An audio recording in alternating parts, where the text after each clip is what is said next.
Bíblia, 1 Coríntios capítulo 5, versículo 7 e o versículo 8. Pode ficar assentados como estão.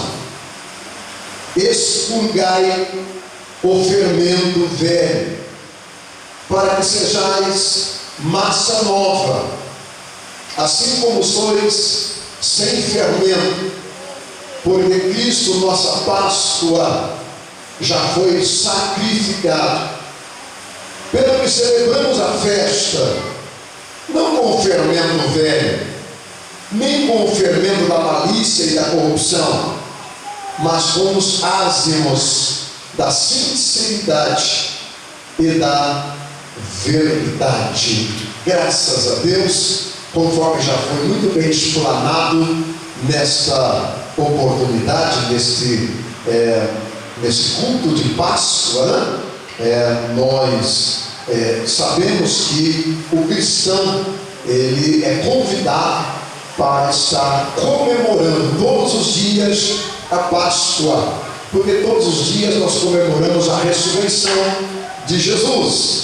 Entretanto, principalmente uma vez por ano, o cristão precisa realmente se portar, se colocar à disposição para estar no plenário, estar no recinto de adoração, para prestar a verdadeira adoração àquele que é digno de honra, de glória e de louvor. É importante que as pessoas não se locomovam, não viajem, não marquem compromisso para ir lá para a Bahia, ir lá para Sergipe, deixa para ir para a Bahia outro dia, mas o dia da Páscoa ficar aqui entre cristãos, entre irmãos, na família cristã, para comemorar a Páscoa. Então, Cristo é a nossa Páscoa, a verdadeira Páscoa é a pessoa de Jesus Cristo. Claro que nós conversando sobre Páscoa, a gente vai reportar para o Velho Testamento, e Páscoa significa literalmente no termo hebraico passar, que significa passagem por cima de uma margem. Passagem por cima de uma margem. Literalmente, Páscoa significa passagem. Páscoa também no Velho Testamento significa êxodo. Páscoa também no Velho Testamento significa libertação. Tudo indicando o povo de Israel que estava preso no Egito, e na última praga que fora destinada para o Egito, o povo de Israel recebeu a soltura, a liberdade para saírem da terra do Egito e caminharem para a sua terra que mana leite e mel, a saber, Canaã. Então, Páscoa no sentido judaico é saída do povo de Israel, é a libertação do povo de Israel. Entretanto, exatamente no dia da Páscoa, exatamente no domingo de Páscoa, aconteceu que o nosso Senhor e Salvador Jesus o Cristo, ele ressuscita glorioso no primeiro dia da semana. E coincidentemente estava se comemorando a Páscoa dos judeus. Então, quando a gente fala Páscoa, já existia. A Páscoa antes de Jesus morrer, já existia, já era comemorado pelos judeus. Mas, depois que Jesus ressuscitou no dia de Páscoa dos judeus, então os cristãos, nós que seguimos a Cristo, nós comemoramos a Páscoa como ressurreição do nosso amado e querido Senhor Jesus o Cristo. Então vamos falar, conforme já foi mencionado nesta noite, qual é realmente a verdadeira marca da Páscoa, não é? A Páscoa comercial e a Páscoa bíblica. Eu até mencionei no programa, se eu não estou enganado, no sábado, o programa Voz da Assembleia de Deus no sábado, eu mencionei dizendo o seguinte: gente, eu não consigo imaginar A minha mente não consegue chegar lá, e a minha mente ela viaja, porque a mente de escritor, de professor, ela viaja, de pregador, ela viaja. Eu não consigo imaginar um coelho botando ovos, não consigo. Eu fico imaginando, tentando imaginar. Aí de vez em quando eu pergunto para minha digníssima: fala uma coisa para mim, mas coelho é igual a ave? Cara, eu sei que não é. Coelho é igual a uma ave, Cantilena? Ela: não. O coelho bota ovos igual uma galinha? Gente, é tanta mentira, confabulações mentirosas para colocar na mente das pessoas, que inventam um coelho com as patinhas, né? Que vai botar os ovos, e o ovo é de chocolate. Aí a Páscoa, chocolate. Não tem nada a ver. Eu disse também na nosso programa que o diabo é tão astuto, tão terrível, que no nascimento de Jesus ele inventou um velhinho. Inventou, não sei como conseguiu inventar, claro, sabemos que é o Nicolau, mas não sabemos por que ele deu tanta ênfase o tal do Papai Noel, o Nicolau. Não consigo entender, gente. A marca de Natal é o menino Jesus numa manjedoura. Isso é a marca do Natal. Eles não, inventam um velhinho, barba branca, vestido de vermelho, com um saco nas costas, e inventaram lá uns animais, como que chamam lá os animais deles? Rena, lá no Polo Norte. O verdadeiro Natal aconteceu em Belém, na Judéia, em Israel.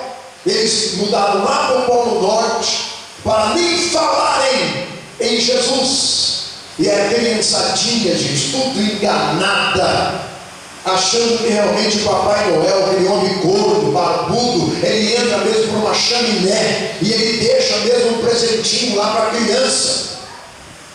E os pais mentem junto já. Não, isso é folclore, mas é mentiroso.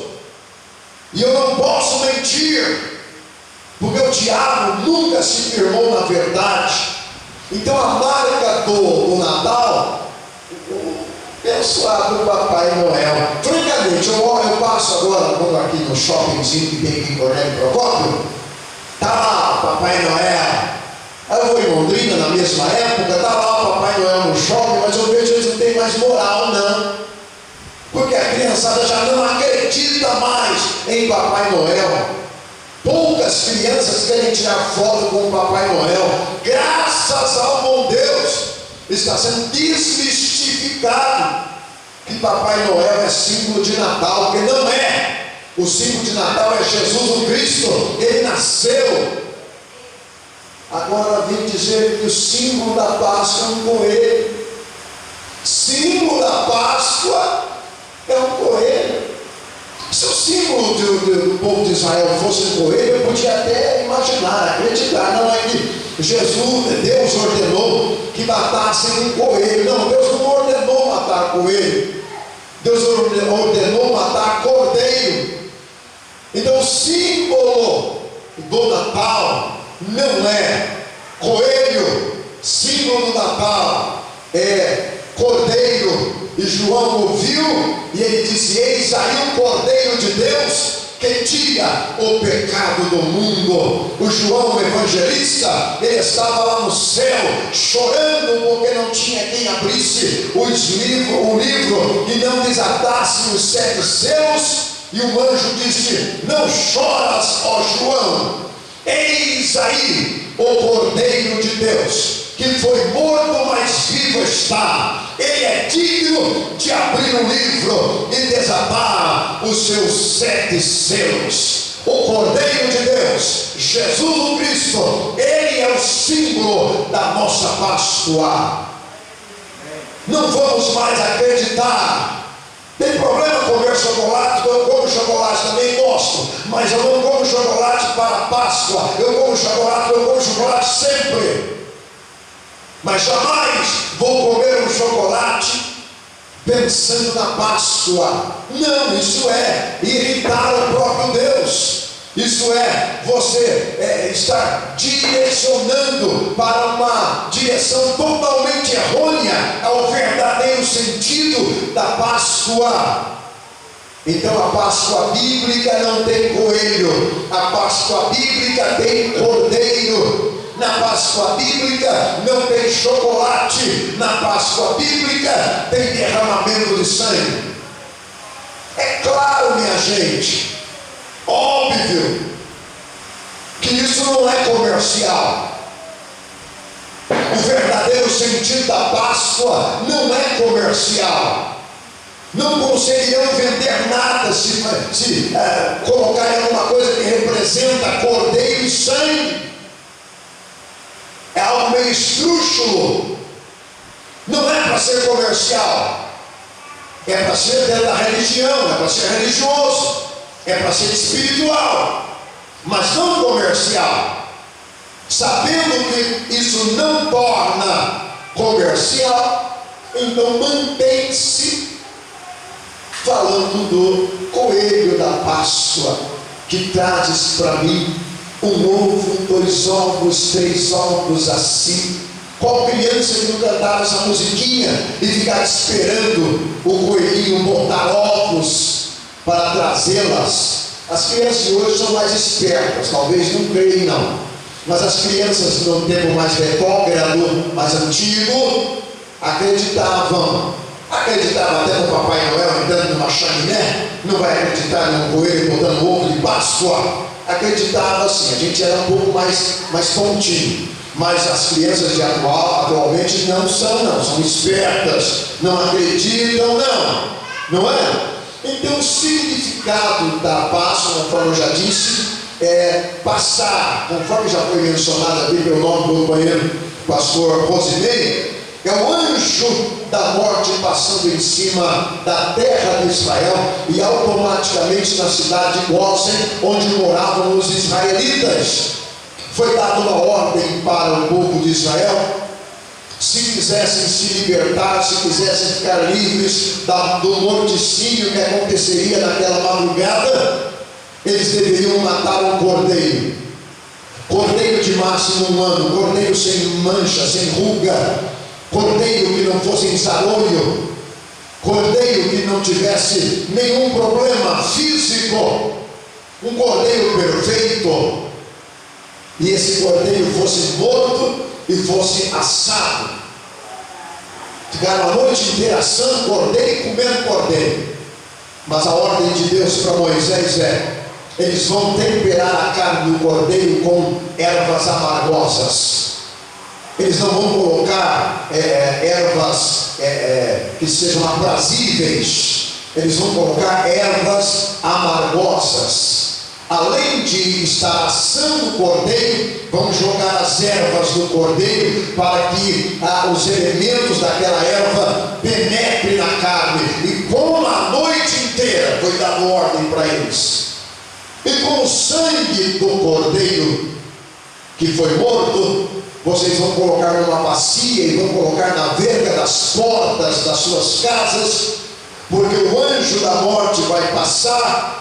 E quando o anjo da morte passar, vai ver o sangue, e ao ver o sangue, eles vão ver, está identificado que eles não podem entrar, porque está marcado ali com alguém protegido por Deus. O sangue do cordeiro marca da proteção de Deus na vida daqueles irmãos israelitas. Veio Jesus para ser o cordeiro pascal, o cordeiro de Deus que tira o pecado do mundo. O sangue dele foi derramado lá no madeiro, e esse sangue que foi derramado no madeiro, ele é poderoso para purificar-nos de todo o pecado. Sem derramamento de sangue não há remissão de pecados. Só foi realmente aceito por Deus porque Jesus estava representando o cordeiro. estava representando o Cordeiro do próprio Deus, o Cordeiro aceito pelo próprio Deus. E lá na cruz do Calvário, o Cordeiro foi até o final no seu sacrifício. A cruz foi como um altar, o altar de bronze do templo, e ele agora está ali, e 3 horas ficou na cruz, e depois de 3 horas ele diz: Pai, está consumado, em tuas mãos eu entrego o meu espírito. Naquele momento o Cordeiro chegou ao final de toda a sua trajetória, e o Pai se levantou no seu trono e recebeu aquele sacrifício como cheio, agradável, porque ele sabia que agora, dali para frente, o sangue do seu filho, que é Cordeiro de Deus, aqui na terra, seria suficiente para apagar todos os pecados. Quando a gente ouve os chavões por aí, até na Rede Globo tem esse chavão: o sangue de Jesus tem poder. Brincam com esse chavão, não brincam? Falam tirando sarro. Eles tirando sarro ou não, o sangue de Jesus tem poder. Nenhum outro sangue tem poder, mas o sangue de Jesus tem poder. O sangue de Maria não tem poder. O sangue de José não tem poder. O sangue dos irmãos de Jesus não tem poder. Mas o sangue de Jesus, o Filho unigênito do Pai, tem poder. Poder para quê? Para purificar-nos de todo o pecado, para nos limpar desse pecado que oprime a raça humana, para dar liberdade ao ser humano, porque o pecado oprime e o pecado escraviza o ser humano, mas o sangue de Jesus Cristo, o seu Filho, nos purifica de todo o pecado. Então, esse sangue foi derramado para quê? Para trazer libertação. Uma das marcas da Páscoa bíblica e cristocêntrica é libertação. Para o povo de Israel também foi, porque eles saíram do Egito, mas para nós nós sermos libertos da condenação do pecado. A Bíblia diz através do apóstolo São Paulo que todos pecaram e destituídos foram da glória de Deus. Mas também o apóstolo Paulo diz que na plenitude dos tempos veio o Filho unigênito e se revelou na escuridade deste mundo, aonde havia densas trevas, raiou-se uma grande luz para trazer salvação, libertação, para trazer a paz a este mundo. O Cordeiro de Deus morreu aqui na terra, na cruz do Calvário, para trazer libertação para a sua vida, para tornar você livre, para deixar você realmente viver tranquilo nesta terra, sem a condenação do pecado, sem a condenação dos demônios, sem a condenação dos principados que vivem nas regiões celestiais. É o sangue de Jesus Cristo, o Filho de Deus, que nos livra. Então a marca da Páscoa é libertação. Ela livra-nos e ela protege-nos. Quando nós lemos o Salmo 91, a gente lê como um salmo da proteção. Aquele que habita no esconderijo do Altíssimo, a sombra do Onipotente descansará. O Senhor Jesus veio para ser sombra, para nos trazer alívio, e Ele veio também para nos trazer proteção. A Páscoa é símbolo de proteção e libertação. Você pode se apegar no símbolo da Páscoa, Jesus Cristo, e você ter para você libertação e proteção. Então Cristo é a nossa Páscoa. E o texto lido que nós lemos, 1 Coríntios capítulo 5, versículo 7. O apóstolo São Paulo falou à igreja de Corinto que a verdadeira Páscoa do cristão é a retirada do fermento. Ele ensina a igreja a estar produzindo uma vida de santidade. Ele disse que era para tirar das casas o fermento. Observe, ele não disse para tirar da massa o fermento. Ele disse que era para tirar de dentro da casa o fermento. Por quê? Para que a mulher, ao fazer a massa, não caísse na condenação de pegar o fermento e lançar na massa, porque um pouco de fermento leveda toda a massa. E quando fala de fermento na Bíblia, fala de impurezas. Quando fala de fermento na Bíblia, fala de pecados, fala de transgressões ao Senhor nosso Deus. Quando fala de fermentos na Bíblia, fala de algo impuro. É por isso que Paulo mencionou: tirai o fermento da massa e ficai com a massa ázimos, ou seja, sem fermento. Como é que a gente comemora a Páscoa? A gente comemora a Páscoa comendo o pão sem fermento, espiritualmente falando. Não estou aqui sendo literal, mas estou sendo simbológico. Você vai tirar da sua vida o fermento. Você vai fazer um autoexame no seu interior. Você vai começar a fazer uma autoanálise na sua vida. Olha, estou falando demais, eu tenho que falar de menos. Olha, estou pensando contra pessoas demais, deixa aquela pessoa para lá. Eu tenho que pensar de menos da pessoa, eu tenho que começar a pensar mais em mim. Olha, eu tenho falado das pessoas demais, e isso é fermento. Eu tenho que falar de menos. Olha, eu estou dando muito prejuízo para pessoas. Eu tenho que dar menos prejuízo, ou nada de prejuízo para as pessoas. Isso é tirar o fermento.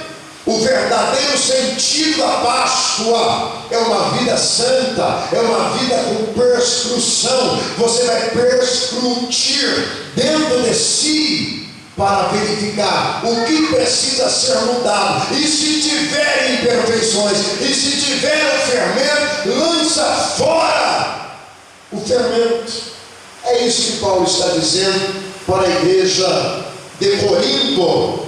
Então, os irmãos daquela época eram convidados para comemorar a Páscoa todos os dias, ou seja, tirar o fermento todos os dias, lembrar da morte expiatória de Jesus Cristo todos os dias, procurar ser santo todos os dias, não apenas uma vez por ano, não fazer uma análise na sua vida apenas uma vez no ano, não, mas todos os dias deve se tirar do meio deles, do povo de Corinto. E nós falamos aqui nesta noite, nós devemos também tirar do nosso meio o fermento, tirar do nosso meio o pensamento mal do nosso irmão, o falar do nosso irmão, o pensar mal do nosso irmão. Nós devemos tirar do nosso meio todo o fermento. Para quê? Para viver uma vida digna, uma vida santa, como Deus é santo, porque Ele mesmo disse: sede santo, porque eu, o Senhor, sou santo. Então a purificação, o sangue de Jesus purifica. Então o sangue de Jesus retira o fermento. O sangue de Jesus tem poder para retirar todo o fermento do nosso meio e nos tornar realmente puros, nos tornar santos. Então santificação é o ato de tirar o fermento, conforme Paulo ele mencionou. Então Cristo é a nossa Páscoa, Ele é o Cordeiro Pascal, Ele nos libertou. Ele quer que você seja livre, Ele quer que você viva uma liberdade total. Não é meia liberdade, é uma liberdade total, porque Ele já morreu e Ele já ressuscitou ao terceiro dia. Ele está com a gente todos os dias, até a consumação dos séculos, e por Ele estar com a gente, Ele quer que nós estejamos com Ele também. E quem está com Ele, automaticamente vive em santidade, vive tirando o fermento, que é o símbolo da Páscoa. Os hebreus não comiam pão com fermento, de jeito nenhum. No dia em que Jesus foi crucificado, era uma quinta-feira antes, né? Quando ele foi crucificado, uma quinta-feira, ele estava comemorando a Páscoa, então ele foi lá fazer uma ceia, e lá ele comeu o pão aso, e ele disse: olha, aquele que colocar a mão no bocado comido, esse me trairá. Eles estavam comendo pão ázimo, pão sem fermento. Não estou aqui de jeito nenhum dizendo que é para a gente imitar os judeus, porque nós não somos judeus, nós somos brasileiros, não é? Temos os nossos costumes. Não estou dizendo aqui que é para ficar comendo pão sem fermento, não é isso. Não estou sendo literal, estou sendo simbológico. Espiritualmente, nós devemos tirar o fermento do nosso meio. Espiritualmente, nós devemos nos santificar diariamente. Espiritualmente, devemos nos purificar com o sangue de Jesus, que foi derramado no Calvário, no madeiro, para que esse sangue venha purificar mente, alma, espírito, coração, mãos e pés e roupas. É o sangue de Jesus que realmente tem poder. Se você acreditou nessas informações, que realmente Páscoa tem a ver com Jesus e não com o coelho, tem a ver com sangue derramado no madeiro e não com chocolate, dê uma linda salva de palmas para Jesus.